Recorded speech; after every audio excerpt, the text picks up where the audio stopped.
My name is Ian Earl Dawkins. It was my dad's car. It was kind of like this long story he used to tell. It was kind of fun.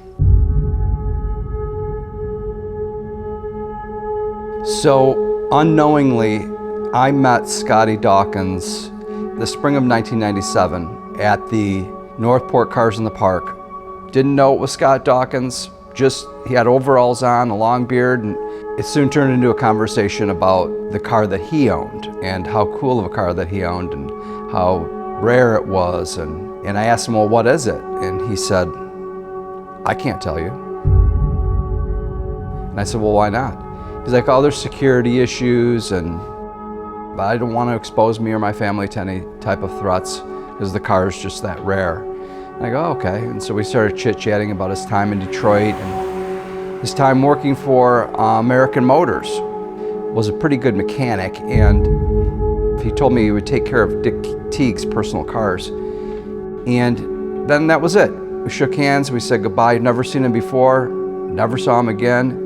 But when he walked away, I turned to a mutual friend and I said, I think this guy's got the AMX III.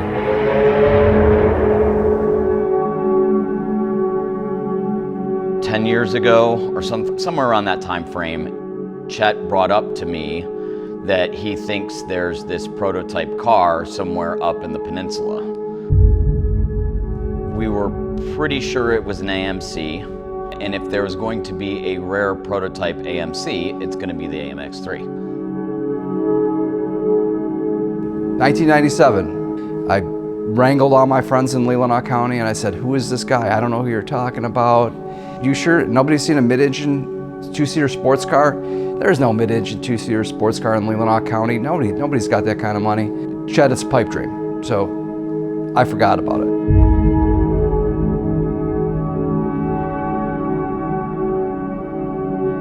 And then it kind of fizzled out. It was like we knew it was up here and that was that. Because yes, people knew about the car. They just didn't know where it was specifically. It was one of those things that was like parents had moved houses. We had to move it down to another garage essentially, and we buried it in the back of that garage where it sat for, well, basically until you guys saw the photos. Some random Facebook photo. And then there was the infamous Facebook post. December of 2012, scrolling through Facebook, and I saw a social media post by one of my buddies up here.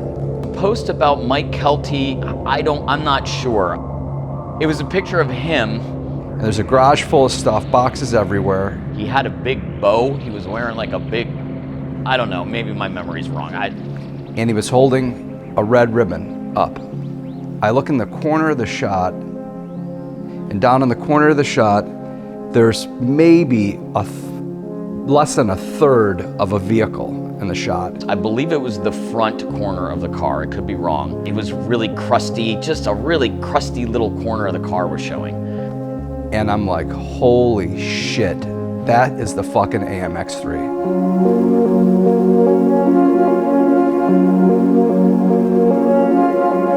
So I think it was at that point that we had kind of tasked Johnny or asked John to get some more information or dig up some information if he could. Like, please, man, can we find out where this car is?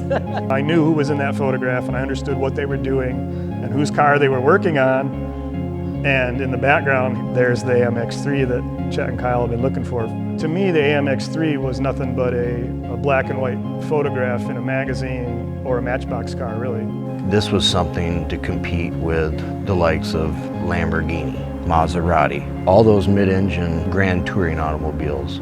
And this was AMC's like halo vehicle. For Dad, it was a very special memory, but it was also a very painful one for him. Like when he would look at the car, he saw like his past. And so he just like hold this moment in time.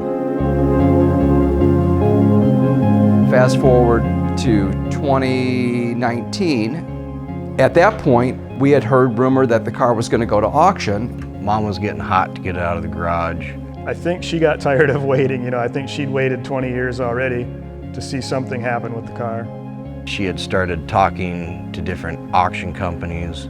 Sending this to auction was not the answer, because it'd go to auction and I'd never see it again. It tore me up, man. Later on, when things got hot and heavy and we were like, it was actually going to be a thing that we might be able to purchase this car, I think the first thought that was going through both of our minds is like, well, A, is it real? I don't know. I did as much research as I could, and I found pictures of the actual car in front of a building that I recognized in my hometown my whole life. I knew where it was. It all was making sense. I'm seeing the photograph, I'm recognizing the background, and the information under the photograph didn't make any sense at all. It was completely incorrect. But when you started to kind of like fact check everything back and forth, you could tell like, okay, this is one of the cars. It was also important for us to kind of find out if it was the #1 car. Which it took me a while to really understand and realize that it truly was the #1 car. So we sat down and had dinner with Kathy Dawkins and told her, what we were willing to do. And over the next week or so, we put together a deal and bought the car.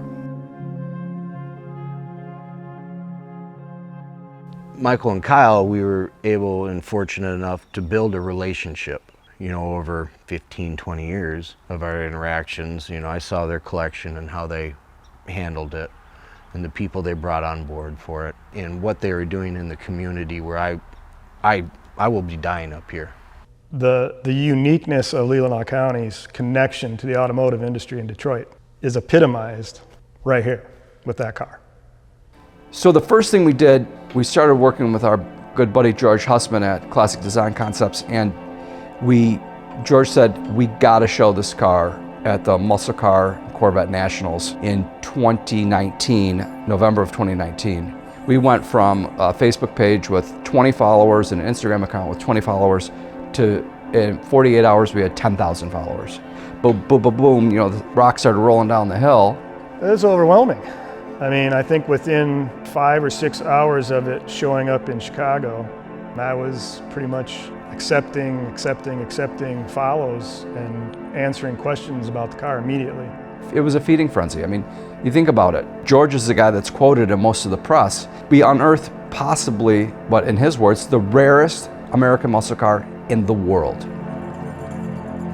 Of course, with all the social media, we got a lot of feedback, what people think we should do with the car, and a lot of people out there are saying that we're nuts to even touch it. It is what it's supposed to be in its current condition.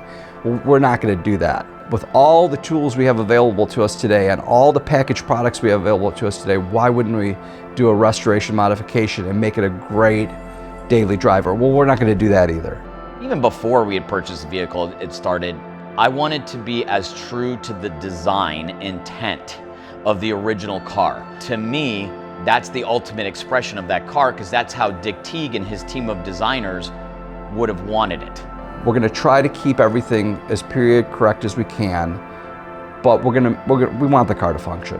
I don't want to use parts in the car that are obvious or visible, that are not from that era. I don't want to resto mod it. With the design horsepower we have, I don't think anybody's going to be offended by what we do to it. I think it belongs on the road. It doesn't belong in a static collection. It belongs in Northport. So we're going to just take it easy. We're going to make the right decisions. It's a once-in-a-lifetime deal. I've been chasing this car since 1996. That car might have snuck off to auction without us even knowing about it. And it might have sold at auction without us even knowing about it. There's nothing like it. It's just a goosebump feeling.